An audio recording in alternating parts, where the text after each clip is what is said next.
Bienvenue à tous, direction Chicago, les États-Unis, l'État de l'Illinois, à l'occasion de ce nouveau rendez-vous des fameuses séries mondiales, ce championnat du monde de triathlon, Laurent Champin, divisé en plusieurs manches. Et cette fois-ci, pour ce 5e rendez-vous, les athlètes ont pris la direction des États-Unis. Une première, non pas pour ce qui les concerne, c'est-à-dire une compétition sur le sol américain, mais une première ici à Chicago, qui reçoit donc cette 5e manche des séries mondiales. La course de ces dames va démarrer d'ici une poignée de minutes, à 19h36 précisément.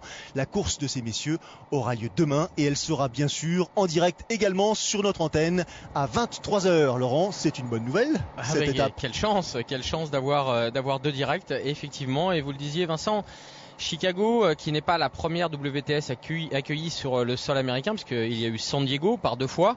San Diego étant historiquement la Mecque du triathlon. Il y a eu aussi Washington il y a 5 ans maintenant.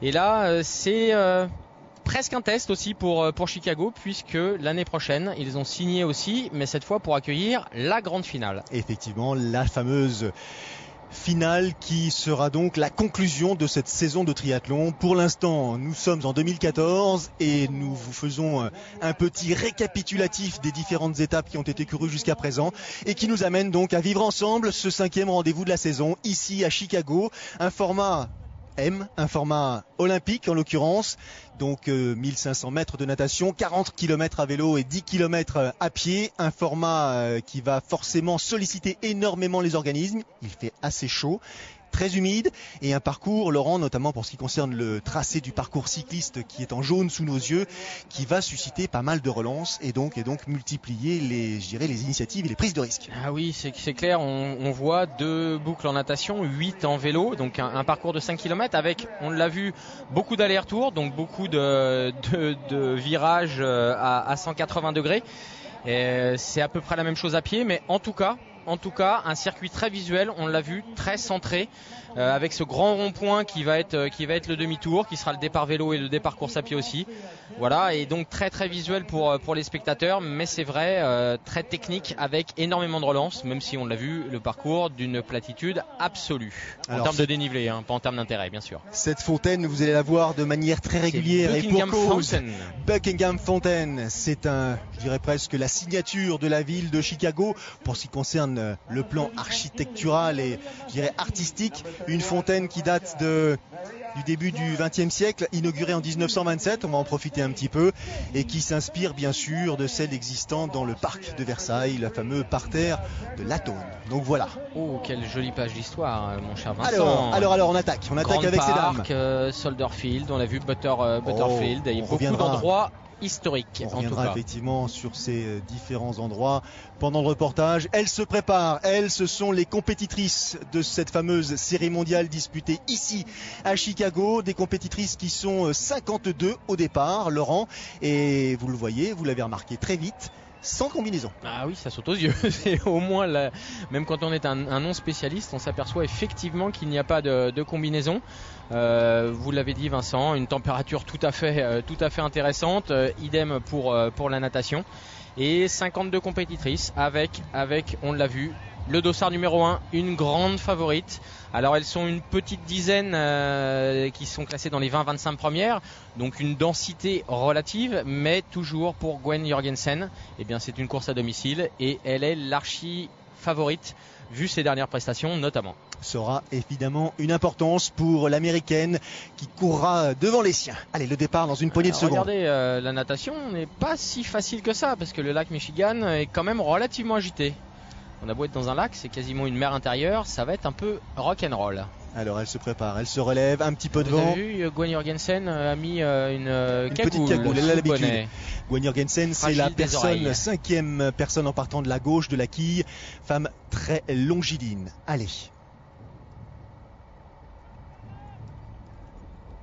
Ça bouge. Faut pas choper le mal de mer quand même. Ici à Chicago, sur les rives du lac Michigan, le vent a l'habitude de modifier un petit peu les habitudes. C'est parti. Aucune chance d'avoir un faux départ puisque les athlètes, on leur a dit à vos marques, elles se sont avancées. La corne de brume dans la foulée. Alors donc deux Françaises. Deux boucles et 2 Françaises. Émilie Charéron et Anne Tabaran. Très bien, deux Françaises qui pour l'instant sont relativement discrètes sur le plan des performances, même si elles n'ont pas tout à fait la même expérience pour ce qui concerne Amy et pour ce qui concerne Anne Tabaran.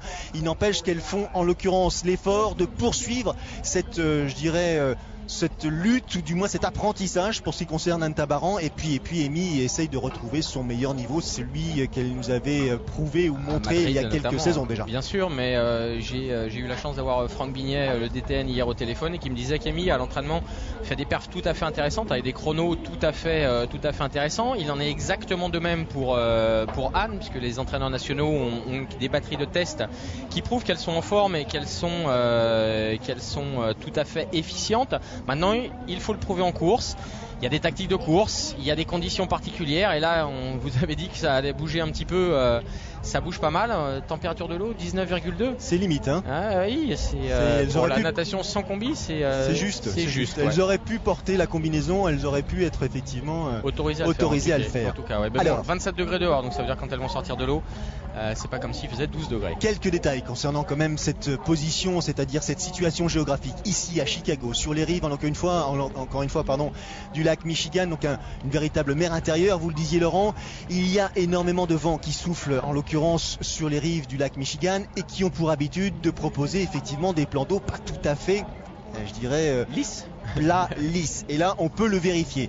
C'est une natation sans combinaison, c'est une natation sur 1500 mètres, c'est une natation avec un plan d'eau un petit peu agité. Et ben regardez, le résultat des courses, elles se sont un petit peu éparpillées dans tous les sens.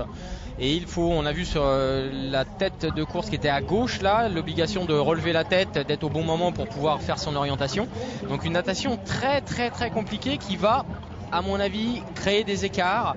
À la sortie de l'eau, on va déjà voir à la fin du premier tour ce qu'il va en être, mais en tout cas les meilleures nageuses, et on a Carolina Routier notamment dans cette course, vont sans doute pouvoir créer des gros écarts. Ça va être intéressant de voir cette partie vélo qui va peut-être être, cette natation et ensuite le début du vélo qui vont peut-être être décisifs. Alors vous parliez de l'Espagnole, Carolina Routier, effectivement, on a l'habitude de voir Pamela Oliveira, la brésilienne, Niki Samuels n'est pas très loin, Gwen Jorgensen n'est pas complètement non plus, je dirais, nulle sur le plan de la natation. Alors sur des formats plus courts, elle a l'habitude de sortir aux avant-postes, même si son expérience dans ce domaine est significative. Est-ce qu'elle va mettre déjà les efforts nécessaires, ou du moins produire les efforts nécessaires pour jouer sa course dès le début de la natation, sachant que a priori, compte tenu de la présence, ou du moins de l'identité de la concurrence, il semble qu'elle n'ait pas complètement intérêt à se mettre aux avant-postes dès la natation. Ouais, c'est discutable dans le sens où effectivement cette densité qui est relative peut générer des écarts, et on a dans l'eau, vous l'avez dit, Carolina Routier et De Oliveira qui sont des nageuses qui peuvent élever le niveau, qui peuvent rehausser le niveau, et donc si elle est dans un deuxième ou dans un troisième groupe, en sachant qu'il y a de fortes probabilités pour que ça ne sorte pas groupé, mais après il faudra qu'elle fasse les efforts en vélo ou avoir la chance d'être dans un groupe avec quelqu'un qui roule, ce qui est loin d'être sûr. Regardez, on a peu l'habitude de voir, regardez la deuxième nageuse, alors les deux nageuses qui sont, qu'elles soient au premier plan ou au deuxième plan, elles ne sont pas complètement dans les pieds. On a l'habitude de voir des natations beaucoup plus serrées, beaucoup plus collées, et notamment à l'arrivée de la première bouée, et là c'est en train de s'éparpiller partout. Et Gwen Jorgensen, vous l'avez dit, longiligne, assez légère, peut-être un petit manque de puissance dans l'eau, va peut-être avoir quelques soucis sur cette natation agitée. En tout cas, vent défavorable, c'est sûr. Le lac Michigan là, qui gêne pas mal de nageuses. A priori, c'est ce que j'allais vous dire, maillot espagnol, ça devrait être Carolina Routier, il n'y a pas de doute. Elle a l'habitude d'être aux avant-postes. Elle sert bien sûr pour les autres dans la plupart des cas de poisson pilote, et c'est quand même bien pratique, surtout dans ce cas lorsque le plan d'eau n'est pas complètement lisse. Mais Carolina Routier pour l'instant trace sa voie avec une aisance évidente. On a parlé des présentes, quelques absentes de renom dont il faut effectivement signaler le choix ou la blessure. Jodie Stimson, la britannique, n'est pas ici. Non Stanford également. Est absente Katie Hersey, l'américaine. Sarah Groff, Andrea Hewitt. Donc pour des raisons diverses et variées, certaines se consacrent à la préparation des Jeux du Commonwealth, d'autres ont choisi de ne pas venir à cause du décalage horaire. Et que les étapes européennes approchent. Exactement. Avec Hambourg et Stockholm, et qu'il faudra refaire fin août un gros décalage horaire pour aller à Edmonton. Jorgensen.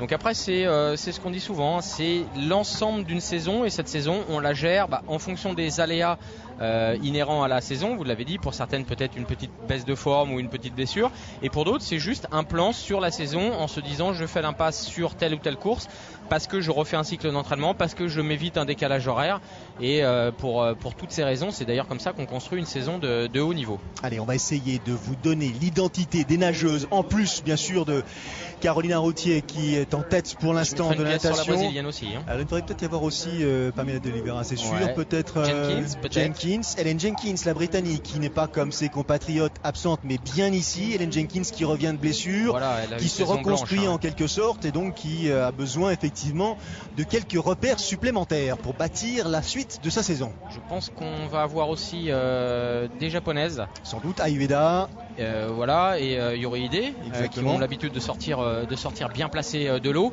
et qui ont dossard 4 et 5, hein, donc elles font partie des meilleures de cette saison, elles font partie des favorites.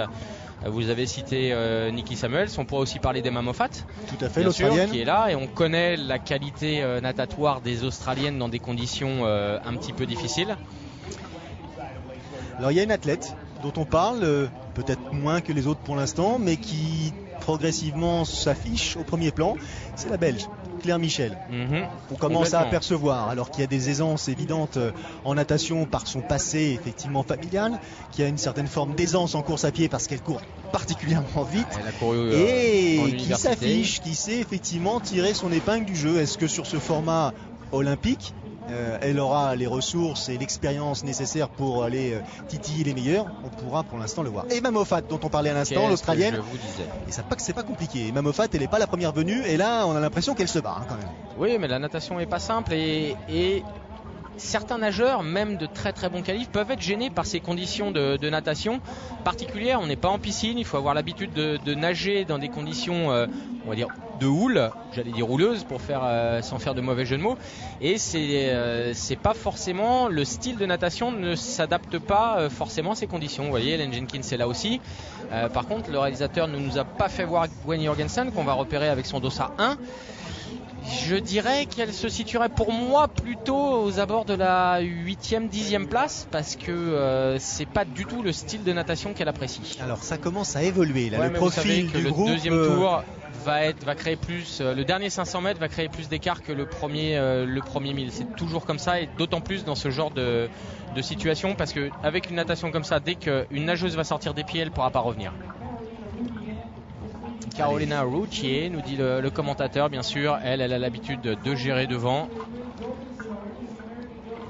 Elle s'apprête à en terminer avec cette première boucle. Le temps va être intéressant. Hein. Premier coup d'œil, là, vous l'avez remarqué de la part de l'Espagnol, légèrement en retrait pour savoir quelle était la composition du groupe. Je parle de densité, parce que l'identité c'est un tout petit peu compliqué, même si je crois elle connaît à peu près ses rivales en la matière. Donc Ellen Jenkins, on l'a vu en 3e position tout à l'heure. Jenkins, 7e, qui reste sur 7e place lors de l'étape précédente, c'était à Londres. Donc une Jenkins plutôt en forme. 2e à Cape Town, 3e à Auckland. Ouais, donc bon début de saison. Complètement. Elle qui a fait une saison post-olympique très compliquée, c'est-à-dire 2013. Très déçue de sa place au JO à domicile à Londres, où elle ne fait que 5e, mais elle était là pour une seule chose, c'était la médaille d'or. Et à défaut le podium, et donc 5e ça a été compliqué, et puis elle est en train de revenir, mais elle nous prouve qu'elle est dans bonnes conditions, probablement déçue par sa course à pied à Londres aussi, hein, mais peut-être avait-elle des réminiscences des JO et ça l'a peut-être un petit peu traumatisée, ou en tout cas une pression difficile à gérer. Que c'est compliqué, que ça semble difficile, cette natation, première épreuve de la journée en l'occurrence pour ces dames qui se sont élancées il y a une poignée de minutes, il y a 9 minutes et un peu plus maintenant pour cette 5e étape des séries mondiales. 1500 mètres de natation effectués ici dans le lac Michigan, et elles en terminent avec les 750 premiers mètres, emmenées toutes qu'elles sont par l'Espagnole Carolina Routier. Oui, la sortie de l'eau est imminente. 9,45, pas loin de 10 minutes, donc on va être aux abords des 20 minutes pour ce 1500 mètres. C'est dire que les circonstances à cette bouée est intéressante. Il manquait 20 mètres, Vincent, donc ils ont mis la bouée un petit peu de profil. Bah oui, parce que ça aurait été trop facile d'arriver dans le chenal en ligne droite. Hein. Allez, sortie de l'eau là, au pied des gratte-ciel de Chicago. Oh là là, c'est 3 aussi là. Heureusement qu'elles vont. Les premières sont effectivement les mieux logées. Carolina Routier, il n'y a pas de doute. Derrière Emma Moffat, l'Australienne en vert. Jenkins, la Britannique. Nikki Samuels, la néo-zélandaise. McShane est là. Alors, ça c'est une italienne. Mazzetti peut-être. Beto. Sato, voilà. Claudia Rivas, la mexicaine. Et Jorgensen qu'on vient de voir passer. Donc, Godoy. Les américaines sont en nombre présentes. Vous savez, je vous avais dit entre 10 plus ou moins quelque chose. Attention les françaises. Pas de françaises à l'horizon. Attention. Voilà, c'est Mazzetti qui vient d'être taclé par derrière. Tabaran, la voici, Anne Tabaran, Dossard 27 devant vos yeux. Allez Anne, il faut faire l'effort dans le deuxième tour, bien sûr. On n'a pas vu passer Amy. Elles sont reparties aussitôt après cette brève sortie dite à l'australienne pour attaquer cette deuxième boucle longue de 750 mètres à nouveau.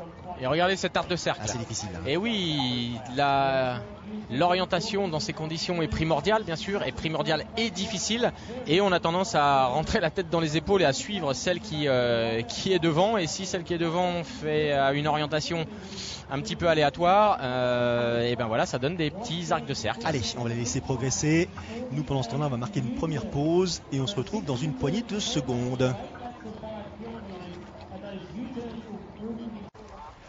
Le lac Michigan, comme si vous y étiez, direction l'Illinois donc, pour ce rendez-vous des séries mondiales ici à Chicago. Deuxième boucle de natation au programme de ces dames qui ont ouvert en quelque sorte le week-end international. Première course ici à Chicago après une étape à Washington, une à San Diego. C'est au tour de la ville de l'Illinois d'accueillir la caravane de cette série mondiale, le fameux championnat du monde de triathlon. Format olympique, format en l'occurrence M, Laurent, avec pour l'instant une Espagnole, Carolina Routier, en tête, il n'y a pas de doute.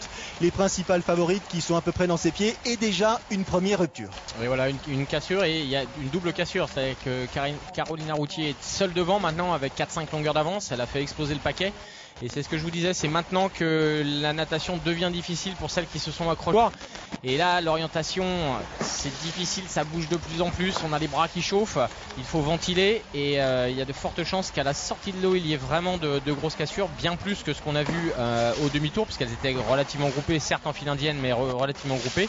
Même si on a vu Vincent, à la sortie de ce premier tour, eh bien, certaines des... Alors peut-être pas des favorites, mais de celles qu'on attend ou de celles qu'on attend de retour qui ne sont pas là. Mais que Keller, elle est plus d'une minute. Mais que Keller, je vous rappelle, elle a fait des podiums l'année dernière. Votre petite protégée belge qui est déjà à 41 secondes, Ueda qui a 52 secondes, et nos françaises, Anne Tabaran, on l'a vu sortir, 31 secondes, et Amy 38 seulement. C'est pas aussi simple que de doubler l'écart. Il est possible que ça fasse plus du double parce que ce deuxième tour va laisser d'énormes traces. Le surnom de Chicago, c'est Windy City. On a parlé de la température extérieure tout à l'heure, aux alentours de 25-26 degrés. Et là, le vent, il faut compter sur un bon 22, 23, 24 km/h de vent. Donc ça se ressent. Et au niveau de la mer, comme on a l'habitude de dire, eh bien on le vérifie. Allez, virage, Claire Michel a enroulé la bouée. Claire Michel. Vous voyez que c'est votre petite protégée. Je le savais, Vincent, je le savais. Effectivement. Et derrière déjà 3-4 longueurs sur Emma Moffat, a priori l'Australienne, ou Ellen Jenkins. J'ai le sentiment que c'est Jenkins qui est passé devant. Et en tout cas, même si ce groupe-là reste intact, la transition et le premier tour vélo, en tout cas cette natation va laisser des traces quoi qu'il arrive. C'est une natation difficile et celles qui se sont mis dans le rouge pour rester dans les pieds, pour coller coûte que coûte, eh bien il y a fort à parier que le premier kilomètre ou les 2 premiers kilomètres, si ça roule, si ça enchaîne devant, ce soit compliqué. Alors attention, parce que le parcours vélo, on en parle et on fait bien de commencer à en parler. Il n'est pas difficile, il est plat.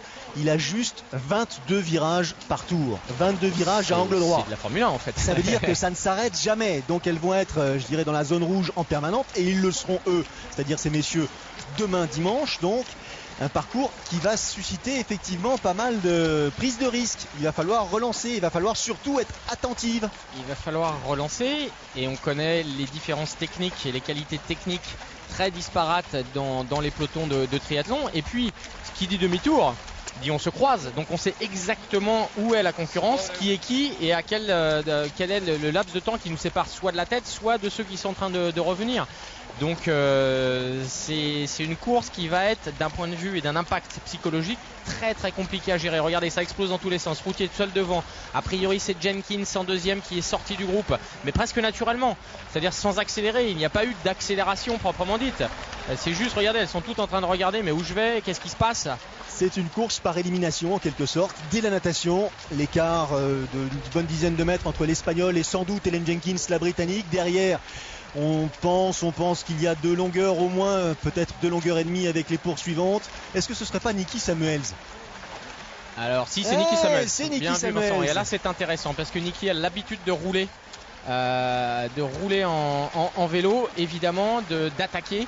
Donc si elle se retrouve avec un écart, elle peut peut-être tenter quelque chose. Championne du monde d'aquathlon, Nikki Samuels, quelques aisances effectivement. Alors, voilà, en natation. Je suis en train de dire qu'elle est costaud en vélo et vous me dites championne du monde d'aquathlon. Alors bravo. Mais ça veut dire qu'en course à pied, si elle possède un tout petit peu d'avance, c'est-à-dire cet écart bâti lors du parcours cycliste. Nikki, on a l'habitude de la voir sur le Grand Prix aussi. Voilà, elle peut effectivement jouer le podium. Puisqu'elle court à Parthenay depuis des années et Nikki a toujours eu un impact sur la course vélo. Je profite, je saisis la balle au rebond. Parthenay, pourquoi elle court à Parthenay? Parce que dans le cadre de son cursus universitaire, elle est venue faire un stage à Parthenay. Et par le plus grand des hasards, elle a fait connaissance avec le club de Parthenay, qui déjà c'était en 2003 ou 2004. Il lui a dit donc, et toi, viens par là. Et depuis, elle est restée donc à Parthenay. T'as l'air costaud. Et bien lui en a pris. Et c'est vrai que des athlètes de ce calibre qui courent en France, c'est toujours agréable. Et c'est un renfort évidemment de grande qualité pour l'équipe de Jackie Bourdon, bien sûr. Qu'il est long ce parcours natation. Et pourtant 1500 mètres, il faut là jongler avec les appuis, l'instabilité justement de ces positions de bras. Et vous savez, ce petit courant qui vous gêne, qui vous déporte. Ce qui va être bizarre, c'est de retrouver la position debout. Parce que souvent sur ce type de natation, derrière vous avez déjà les pulses qui sont très hauts, vous êtes obligé d'aller courir jusqu'à votre vélo, on passe d'une position allongée à une position debout, et sur la position allongée ça a quand même secoué un petit peu, donc des fois la tête peut tourner un petit peu, la transition va être intéressante à regarder et va aussi générer forcément des écarts. La fameuse skyline de Chicago, au pied donc de laquelle et la mouette là, elle est pas mal, non? Regardez, s'apprête effectivement à finir avec la natation. La mouette aux premières loges. Ah bah là oui, extraordinaire. Sortie de l'eau, elle est imminente. Le public américain présent. Chicago qui découvre donc ce très haut niveau. Chicago qui a l'habitude du sport. Hein. Il a pourtant effectivement entre le basket, entre un très très gros marathon, 45 000 participations. L'un des majors et l'un des mieux dotés. C'est la 3e ville des États-Unis quand même, derrière New York et Los Angeles. Donc il y a quelques activités dans le patelin. C'est mieux, bien sûr. Allez, Carolina Rotier, l'Espagnole, s'apprête à en finir avec la natation. 50 millions de touristes par an à Chicago. 50 millions de touristes. Très bien. Et moi. Ouais, on est à Paris et on est encore fiers. L'Espagnol, on a fini, 19,59. 20-0-0, 10 minutes, ce qui n'a pas été le cas des autres. Et derrière, Nikki Samuels, semble-t-il, conserve cette 2e position. Allez, belle là, sortie, belle natation de la part de la néo-zélandaise. Qui suit? Moffat, l'Australienne, vert et jaune, classique. Jenkins, non, Sato. Voilà Jenkins. Yoide juste derrière, une italienne. Bonin qui doit être Charlotte Bonin, je pense. Et puis derrière, voilà le gros groupe. Jorgensen à l'instant même. Jorgensen est là. Mazzetti qui est bien revenu dans le 2e tour. On va essayer de guetter nos françaises. Voilà Anne a priori. Anne Tabaran qui sortie, est là. Belle natation. Elle est sortie, elle a quasiment conservé son écart. Elle doit être aux abords des 35 secondes.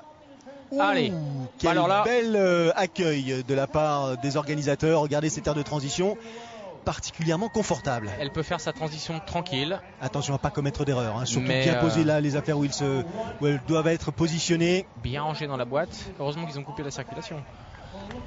Mais là, elle ne va pas rouler toute seule. C'est une évidence. Jenkins dans son style caractéristique, qui court sur l'avant des pieds. On la voit la Britannique en 4e position. Moffat l'Australienne sur la droite, un peu plus carré que la Britannique. Nikki est partie déjà. Alors pour Anne, la problématique est simple. Il faut s'accrocher à ce groupe parce qu'il va y avoir un petit groupe. Et là, il peut y avoir quelque chose qui se passe. Allez, on suit Emma Moffat, l'Australienne, double championne du monde. Et derrière, petite image sur la française Anne Tabaran. Où est-elle? Elle vient juste d'arriver à son vélo. Elle est casque jaune là-bas. Très bien sur la droite de l'écran. Par contre, Amy n'est toujours pas rentré dans ce parc. Ouh, petite ruelle pour commencer. Et voilà, on est parti donc pour 8 boucles. Hein. C'est compliqué quand on est sur un parcours comme ça toute seule, parce que même si vous roulez à 50 à l'heure, vous avez l'impression d'être à 20. Est-ce qu'on n'a pas l'impression d'être un peu oppressé quand même? Non, ça va, on respire, on ventile. Mais souvenez-vous de Washington. La course de Washington, c'était des avenues comme ça à l'américaine. Au moins, l'avantage, c'est que même s'il y a un regroupement, elles vont pouvoir avoir de la place. Regardez Routier qui est parti... tempo sans plus, elle sait parfaitement qu'elle n'a pas à rouler pour l'instant. Il va falloir. Oula, ça craque. Ah oui, dites-moi. Qu'est-ce qui se passe? Elle n'arrive pas à passer visiblement sur la plaque, sur le grand plateau. A priori, ici, c'est derrière que ça tortille un peu. Alors ça va être compliqué si elle a des problèmes de dérailleur avec les demi-tours. Les voilà les fameux virages dont je vous parlais. On commence immédiatement là. Ouh là là là là. C'est un handicap majeur apparemment. Sakuin, elle n'arrive pas à relever derrière la chaîne sur les pignons. Elle est obligée de se mettre en lanceuse immédiatement pour relancer. Attendez, mais elle est sur la plaque ou pas? Non, elle est petit plateau. Elle est petit plateau, oui.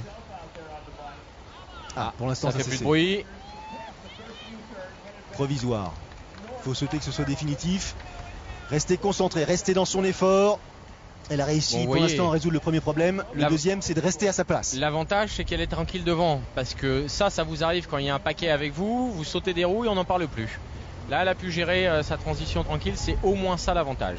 Alors, la route principale, c'est Columbus Drive que les compétiteurs vont emprunter d'un côté comme de l'autre. Et puis, à l'occasion des différentes routes perpendiculaires. Voilà, elle est sur la plaque. Elle est sur la plaque et voilà. Faire des virages. Ça ne fait plus de bruit. C'est déjà ça. Ça y est, c'est résolu. Par contre, petit sachet devant de ravito perso. Maintenant voilà, se retourner, voir qui est derrière. Est-ce qu'on peut bénéficier du retour dans un premier temps de Niki Samuels? Non, ça s'arrange pas semble-t-il. Elle a décidé de passer à nouveau sur le plateau inférieur. Descendre les pignons. Maintenant vu le parcours, j'ose espérer qu'elle n'a pas mis un 38 ou un 39. Donc voilà, sur ce type de parcours, on peut mettre un petit plateau beaucoup plus important. C'est une évidence. Allez, ou le virage. Voilà, techniquement c'est très très moyen. Oui, ou le virage. Voilà, Niki Samuels qui elle ne fait pas un effort colossal non plus. Par contre, il y a quelques petites cassures. Regardez là, c'est éparpillé. Il faut voir qui est dans ce groupe de chasse derrière Niki et qui peut éventuellement faire l'effort. Et puis voir si certaines des favorites ne sont pas là, et bien si on a intérêt à rouler. C'est quand même un parcours bizarrement dessiné. Alors c'est vrai qu'aux États-Unis les rues sont perpendiculaires, c'est vrai qu'effectivement ce sont des longues lignes droites et ainsi de suite, mais là pour un effort sur 40 km de leur proposer 8 boucles avec à chaque fois 22 virages, je dirais presque que c'est paradoxal avec le type d'effort qu'elles doivent réaliser. Eh oui, regardez Moffat très en avant sur son vélo, elle a décidé de rouler. Jorgensen est là. McShane, l'Australienne, la jeune Australienne promise à un bel avenir aussi. Alors, elle est en dernière position derrière l'Italienne Charlotte Bonin qui est juste auréolée du titre de championne d'Europe par équipe. C'était la semaine dernière. C'est vrai. À Kitzbühel. Championnat d'Europe par équipe, donc chez évidemment les grands, devant les Allemands et les Britanniques. Bon, les Britanniques qui n'avaient pas aligné la meilleure équipe possible. Et puisque vous parlez Vincent des championnats d'Europe, on va signaler la deuxième place, donc le vice-champion d'Europe par équipe pour les juniors français et surtout une avalanche de médailles. Raphaël Montoya qui est champion d'Europe junior, Maxime Weber Monsbrugger qui lui est troisième, Bergère 7ème et Jacquelin 8ème. Et chez les filles, on n'en reste pas là. Deuxième, donc vice-champion d'Europe pour Audrey Merle, et la petite Cassandra Beaugrand qui est de 97, donc qui est tout jeune, troisième. Voilà, c'est des perfs chez les juniors qui sont très très intéressantes, en sachant que chez les grands il n'y avait pas de filles, et chez les seniors garçons c'est l'ancien champion du monde junior, donc Dorian Coninx, qui fait 16ème et qui fait son apprentissage chez les grands. Donc d'excellentes perfs pour les juniors français à ce championnat d'Europe, et avec des médailles dans tous les sens. Voilà des nouvelles qui sont bonnes. Alors c'est paradoxal, oui, parce que c'était la semaine dernière les championnats d'Europe, donc on est à une semaine des WTS et c'est pour ça que à la fois l'un et à la fois l'autre, en tout cas sur les start lists, sur la densité du haut niveau, et l'un et l'autre pâtissent de et l'un et l'autre. Et Kitzbühel, qui était le lieu de ces fameux championnats d'Europe, n'a pas tout à fait le même profil que le parcours de Chicago. C'est pas le même paysage, bien sûr. Allez, devant l'Italienne qui est à la relance.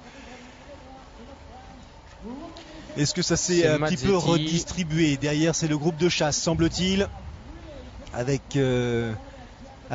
qui? Deux Australiennes derrière. Alors sur ce facilement parcours, reconnaissable. c'est difficile de passer inaperçu. C'est difficile de partir et de sortir des points de mire. Non, c'est pas le groupe de chasse, Laurent. Ça, c'est le groupe de tête. Les Youri, il est là. Japonais Les sont là. Japonais, c'est là. Où elle a du mal un petit peu à la relancer Oui, derrière. c'est ça les relances. Vous voyez, il va y avoir énormément de relances et il peut se passer des cassures, l'air de rien. Qui construit, qui est en train pour l'instant de bâtir et de faire le nécessaire. En tout cas, une chose est certaine, l'américaine Jorgensen était en 3e position, parfaitement placée pour l'instant. Ça, c'est le groupe de poursuivantes. Le voici, avec des Ils américaines, sont pas bien loin. avec une italienne, Et puis c'est ça, sur ce avec parcours, Claudia Rivas. on se voit en permanence, donc on sait quel type d'effort il faut fournir. Les japonaises qui sont venues en nombre. Ide, Ça relance. Ueda, Allez. Takahashi, Sato. Regardez Nikki Samuels qui a des fourmis dans les jambes, qui regarde et qui voit un petit peu ce qui se passe. Et pour l'instant, nos Françaises sont relativement discrètes. Anne Tabaran doit être dans le 3e groupe et Micha Réron un tout petit peu Alors, plus loin. À quelle distance est-elle sortie de l'eau, on va trouver ça tout de suite. Et là, regardez, c'est un peu en nombre dispersé, mais ces relances incessantes. En fait, ce parcours vélo est une succession d'accélération, de ralentissement et d'accélération. Donc c'est un petit, c'est une espèce de fractionné grandeur nature. Alors, Amy. Anne est sortie, je viens de la voir sur le board. Elle est sortie en Anne Tabaran 38 secondes, derrière, 40 secondes. Et Micha Réron 1 minute derrière 1 minute. la première. Alors ça ne roule pas énormément devant, il faut voir dans quel groupe elle peut se situer. Elle est costaud en vélo, donc ça n'est pas forcément rébarbatif de prime abord. Regardez, devant, ces relances créent des cassures, ça sort des roues. C'est Gwen Jorgensen qui est en tête de la course. Alors On a là, le sentiment qu'on est juste en train de vivre un épisode un tout petit peu atypique, même si elle progresse et qu'elle travaille. Mais non, c'est pas elle. Et nous voilà, fin du premier tour, la fameuse Buckingham Fontaine dont on vous parlait tout à l'heure. Ah si, c'est elle, bien joué. Non, c'est pas elle, Non, c'est une autre américaine. Heureusement qu'il ne pleut pas sur ce large demi-tour sur les pavés. En tout cas, voilà, ça c'est très spectaculaire pour les spectateurs. Et le passage sur la moquette, voilà, c'est Jordanek. Donc ça c'est habituel. Celles qui étaient à la sortie de l'eau sont bien évidemment là. Les écarts, les athlètes présents dans le premier groupe et Gwen Jorgensen se fait désirer apparemment. Vous l'avez pas vu passer? Je ne l'ai pas vu passer. Ah. Est-ce qu'elle aurait réalisé une contre-perf en natation? Je vais vous dire. Non, on l'a vu dans le groupe de tête. Amy, voilà, 27 secondes et avec Anne, donc les Françaises. Et Amy a déjà en un tour diminué son gap par 2, donc elle est probablement dans la possibilité de revenir. Je ne vois pas de Gwen Jorgensen aux avant-postes, Laurent, pour l'instant. Alors, ce qui serait étonnant, c'est s'il était arrivé quelque chose, un ennui mécanique ou qu'on n'aurait pas vu, parce que le réalisateur américain se serait attardé quand même. Une petite bêtise que de ne pas nous montrer justement l'américaine Gwen Jorgensen. Elle est à 30 secondes. Comment cela? Elle a mis 30 secondes de plus que la première sur le premier tour. Eh oui, mais on connaît, elle roule bien, mais elle a des problèmes dans ses relances, elle a des problèmes dans le positionnement d'un paquet, dans un paquet. Et donc c'est un parcours qui ne correspond pas du tout à ses qualités techniques. Et Sweetland qui est en train de faire l'effort pour rentrer dans ce groupe.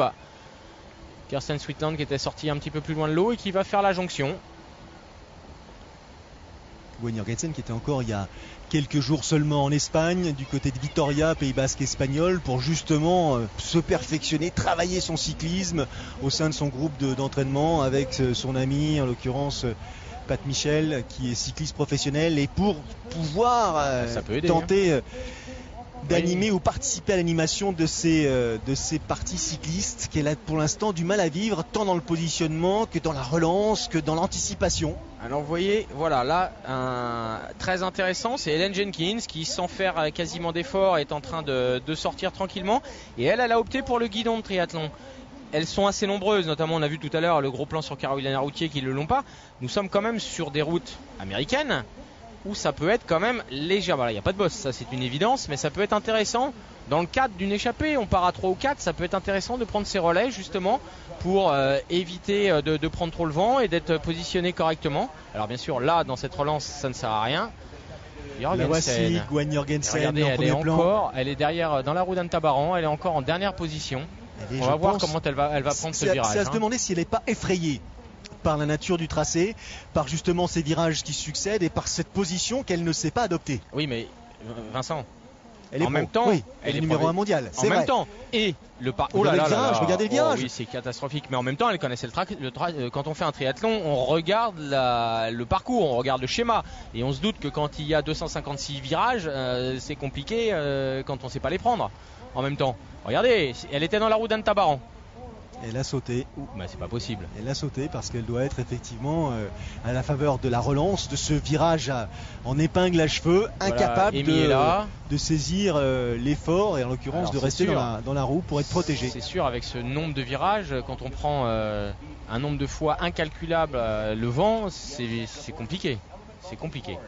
Alors il leur reste encore un peu plus de 32 km à effectuer. C'est Helen Jenkins, la Britannique, qui pour l'instant est en tête de la course, suivie, on les a vus notamment par les Australiennes, emmenées par Emma Moffat, quelques compétitrices de renom. Il y a 22 secondes entre le premier groupe et le deuxième. Pas de numéro 1 mondial, pas en l'occurrence de Gwen Jorgensen. Pamela Oliveira, la brésilienne, qui là prend le relais de Nikki Samuels, suivi par Gerdonec, l'américaine. Vous avez vu Jenkins qui demandait à McShane de prendre correctement la roue de Moffat. Switzerland est rentrée, donc elles sont quand même 3 ou 4 dans ce groupe. Si elles ont fait un inventaire, à se rendre compte que Jorgensen n'est pas là, donc elles auraient intérêt à collaborer, parce que ça fait déjà une concurrente en moins.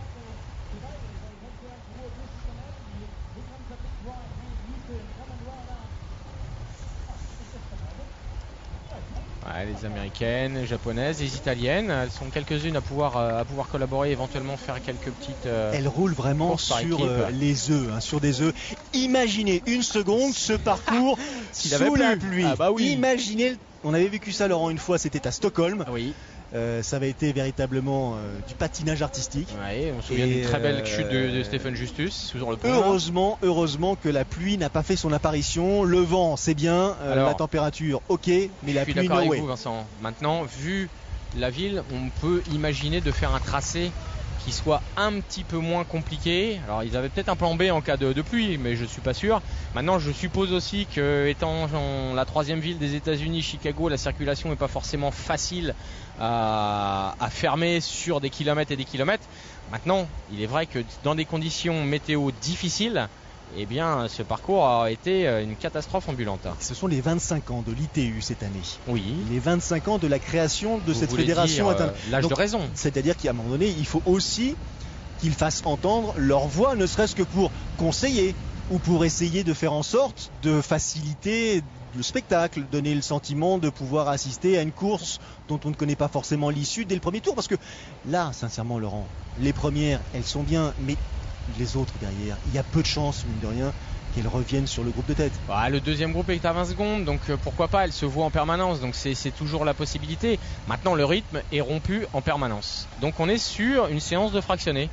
On est sur une vraie séance de fractionné, mais sur 40 km.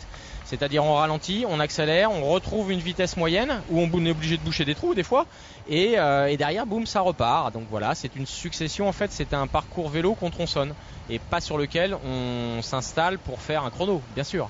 Nikki Samuels a pris les commandes de ce groupe de tête. Ça, sont là. Regardez, Jorgensen est en avant-dernière position sur le groupe de chasse. Ou la Charlotte Bonin. Elle se bat là pour rester dans ce groupe. Elle a faveur des virages là. À chaque fois, elle prend 1 mètre de plus. Elle fait un effort supplémentaire et à un moment donné, ça passera pas. Et vous voyez, regardez, on relance.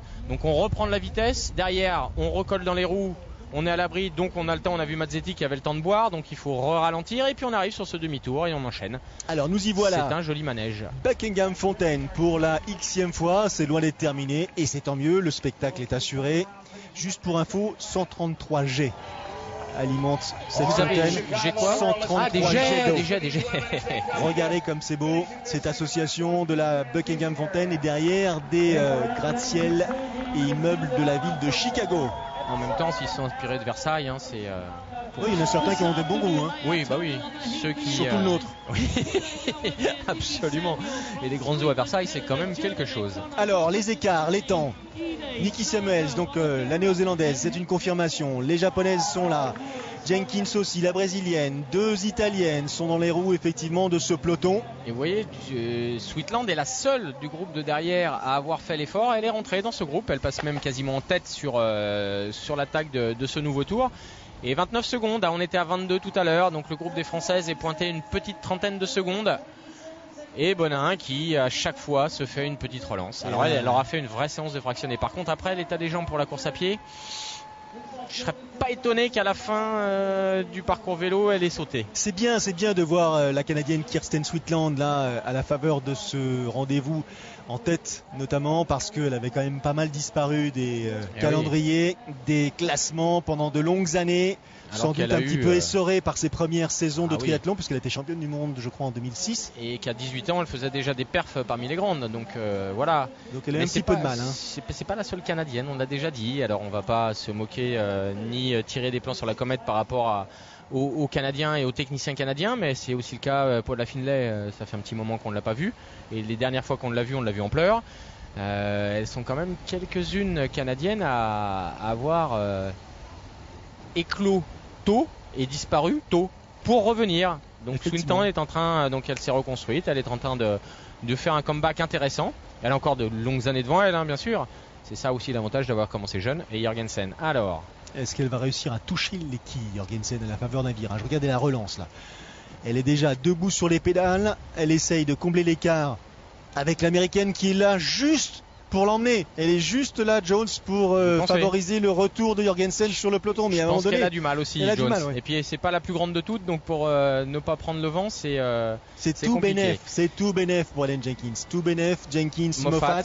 Il y a une carte à jouer. C'est une évidence et elle l'a compris. On voit son attitude qu'Ellen Jenkins a bien évidemment vu que Jorgensen n'était plus dans ce groupe et qu'elle a tout intérêt à rouler. Elle a tout intérêt à organiser le peloton pour qu'il roule correctement. Maintenant, il faut qu'elle identifie dans ce peloton qui vont être ses meilleurs alliés et qu'elle les fasse travailler avec elle. C'est simple en fait le triathlon. Ah, c'est simple. Ça s'anime du côté de l'américaine. Elle a quand même mis le guidon de triathlon. Elle a mis le guidon de triathlon et elle a une petite marque sur la hanche gauche, signe qu'elle a dû... des souvenirs. Elle a dû effectivement heurter le bitume lors d'une séance d'entraînement. Charéron, Tabaran, les 2 Françaises sont là dans ce groupe de poursuivantes. Alors ça va être, on anticipe juste un tout petit peu sur la course de demain.